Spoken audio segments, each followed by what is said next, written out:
Today, the political stage in America feels less like Washington and more like a reality show, and at the center of it all, once again, stands Donald J. Trump. The man who reshaped modern politics now wants something even bigger than the presidency. He wants the Nobel Peace Prize. For Trump, it's not just about the gold medal or the ceremony in Oslo. It's about legacy, recognition, and validation.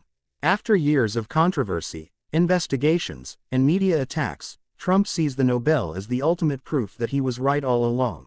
In recent weeks, his speeches have sounded almost like campaign ads for the award itself. He reminds his supporters that Barack Obama received the Nobel before even finishing his first year in office, and he says, "I made peace in the Middle East. I deserve 10 of them." His crowd roars in agreement, but behind those cheers, a quiet unease has started to grow within his own circle.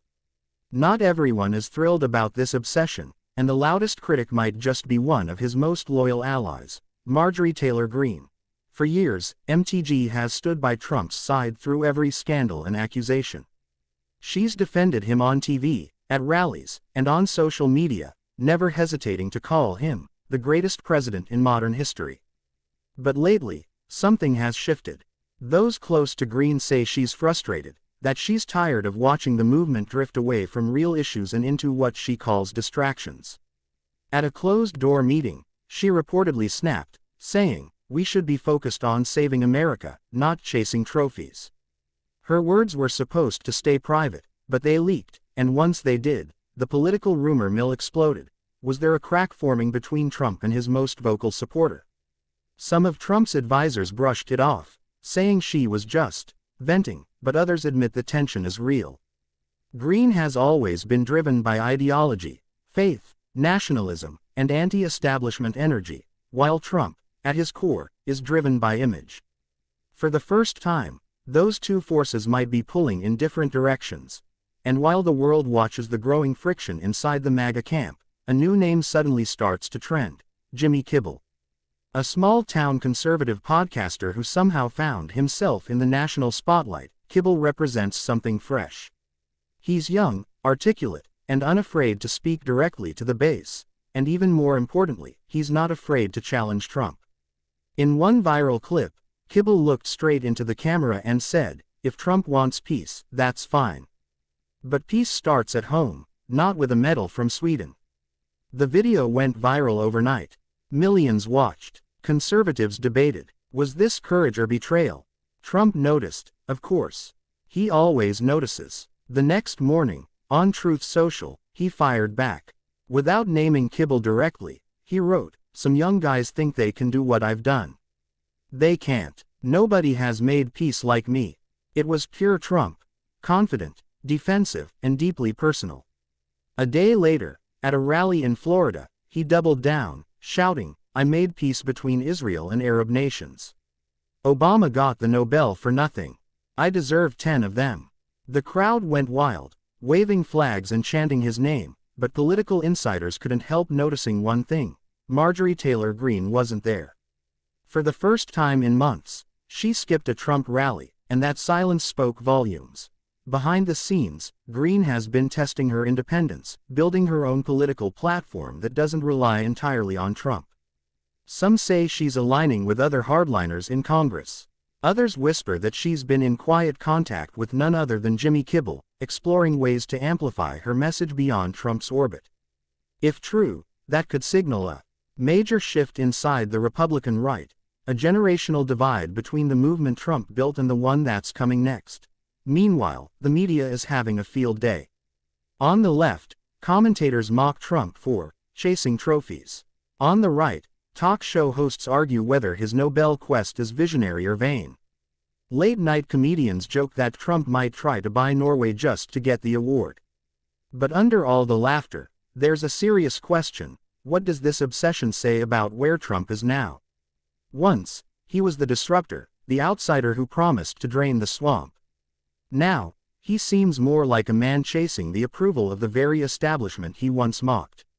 Even his allies admit that every time he mentions the Nobel, he sounds less like a fighter and more like someone begging for validation. Yet for Trump, that validation means everything. The Nobel Peace Prize isn't just an award. It's revenge. Revenge against critics, the media, the political elite, and even history itself. He wants the world to acknowledge that he wasn't chaos, he was peace. As for Jimmy Kibble, his rise shows no sign of slowing down. He's launched a new online show called The Real Deal, promising to bring honesty back to conservative media. In one episode, he said, "Trump started a revolution, but revolutions don't belong to one man. They belong to the people." The line hit like a lightning bolt across conservative spaces. Half the audience cheered, the other half accused him of betrayal. But either way, everyone was talking about him. And that's how movements change. Not with elections, but with ideas catching fire in the right moment. Insiders say Trump is irritated by Kibble's rise but refuses to acknowledge it publicly. Instead, he's decided to make the Nobel Peace Prize part of his 2025 campaign trail. Advisors are already designing rally slogans and merchandise that read, "Trump, the real Peace Prize winner." For his core base, it's another symbol of defiance. For his critics, it's proof that he's lost focus. But Trump doesn't care what they think. He never has. To him, as long as people are talking, he's winning. Yet underneath the rallies, speeches, and Truth Social posts, the Trump machine doesn't look as invincible as it once did. Marjorie Taylor Greene's growing distance, Jimmy Kibble's rising influence, and the silent frustration within his own ranks suggest a subtle but undeniable shift. The movement that Trump built may be starting to outgrow him. And that, more than losing an election or a lawsuit, might be his greatest fear, the idea that MAGA could live on without him at the center. Political analysts say we're witnessing the early signs of an internal war, not between Republicans and Democrats, but between old MAGA and new MAGA.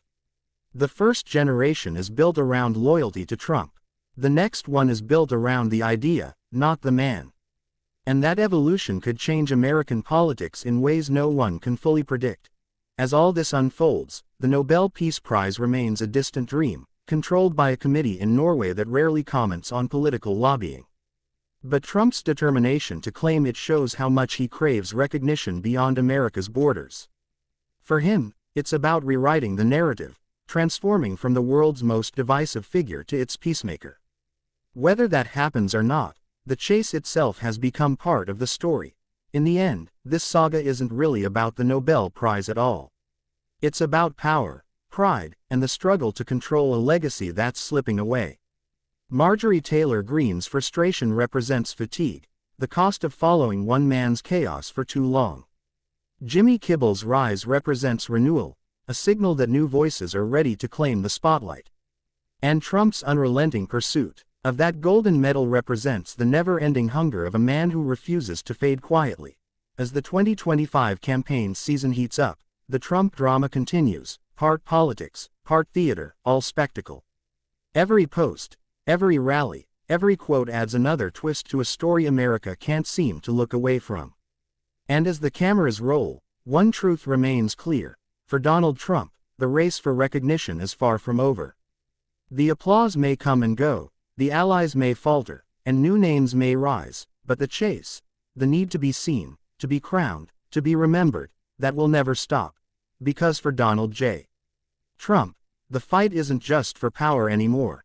It's for history, and in his mind, history won't be complete until it calls him what he believes he's always been, a man of peace, deserving of the prize the world denied him.